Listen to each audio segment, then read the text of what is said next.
So now I understand that there's something that you wanted to say before we started. So do you want? I'll just move the mic a little closer. Am I not audible? Oh, this makes it worse. Is it?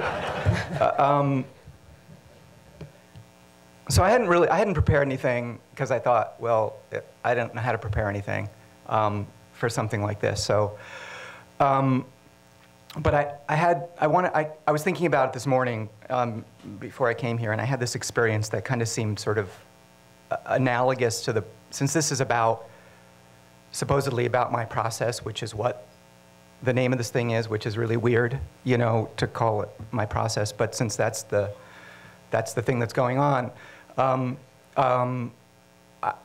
don't think the process that maybe I utilize is any different than the process that I utilize to write a script is different than the process I utilize to live my life. And there seemed to be sort of an analogous thing that happened this morning, so I wanted to kind of try to sort of express it and share it with you. I was going to go see Antichrist this morning, and by Lars von Trier. By Lars von Trier, and it was started at 11, and I didn't think I was going to be able to make it. And I wanted to, you know, I've come here and I wanted to make use of my time in Vancouver to sort of experience something rather than sit in my hotel room, which is me trying to be a good person. And so I thought, well, I'll go for a walk. And so I went down to the concierge and I said, I have like this much time. Can I go for a walk somewhere? And he said, and I said, the seawall, because I keep hearing about the seawall. So he said, yes, you can do that. And I have this map of Vancouver. This is my map. This is my map. And so, you know, he showed me, he traced the route that I was going to take, and it seemed very long. And I said, can I do this in an hour and a half? And he said, absolutely. So the entire seawall? Yes, yes. And this is all starting at Burrard and yeah, I'm staying Robson. at that hotel on Burrard near Sutton Place. And if you want my room number, I'll give you that as well.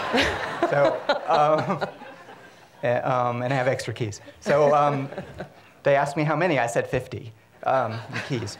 So, okay, so he does this thing, and he's really excited. The concierge is really excited because, I don't know why, but he's smiling at me like, you know, you're going to love this, and you're a good guy for going on this walk and seeing our city. And then I got scared because I thought I'd get lost. And I was scared that I'd miss this. But once he was smiling at me, I thought I couldn't not go on this walk because I didn't want to disappoint him. And so then I thought, well, I'll just stand outside the hotel for an hour and a half because I can't come back and have him, you know, see me. And I thought, then that's not being a good guy. So I decided I was going to brave it and do it. And so what happened is, so I go for the walk, and I see and this happened later, but as I'm telling the story, I'll tell you the things I've been thinking about that are analogous to screenwriting. This was pitching the idea to a studio and having them accept it. You know, the concierge is the studio. They've liked my idea, which I don't even know what my idea is. I'm going for a walk in a place that I've never seen. They're going to give me this number of weeks to do it, which is getting back here in time for the session, which I can't be late for. I can't. So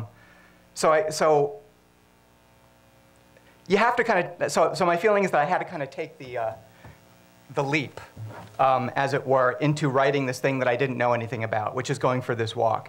I wrote all this down later, so I have to refer to it because it's kind of brilliant.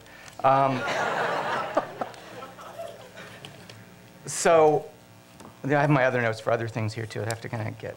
I rushed back to my hotel room to kind of write it down, and then I just got bored with that. So I have just my original notes here. Okay, so the idea of the walk, the goal of the walk, which is the goal of the screenplay, was to exercise and clear my mind.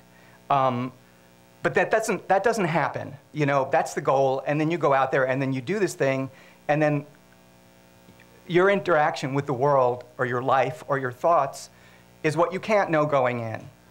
So, you know, I get down to the seawall, and I'm excited because it's very clear sailing, and there's like a path, and I'm very clear that I can walk along this thing, and I'll go around whatever this thing is called, you know, get to Stanley Park, and then come around to the second beach, and that sort of crap. This is a crap map, by the way, which I found out later, especially when you get into Stanley Park. So I get to Stanley Park, and there's no instructions about where to go, and the map doesn't tell me. And this is where, in like writing, you get confused. You're at this place, and you're at a crossroads, and you don't know which way to go, and you're lost, and it's scary, and you don't want to be lost, but you have to be lost if you're going to experience the thing that you need to experience to write something. And again, I want to emphasize this is only my process, and that's the only thing I can talk about. So I get there, and I'm okay, which way do I go? And one way, it looks on the map, takes me all the way around Stanley Park, which is enormous. And I don't know where I'm going.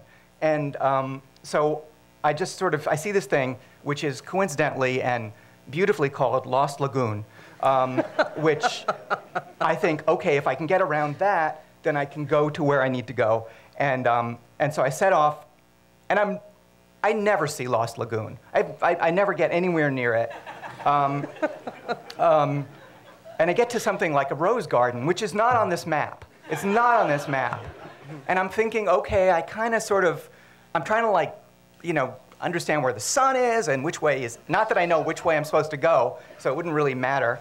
But I'm at the rose garden, and there's all these geese there. And then there's a path into the woods. And I'm thinking, okay, this path into the woods is going to take me to the other side of Vancouver.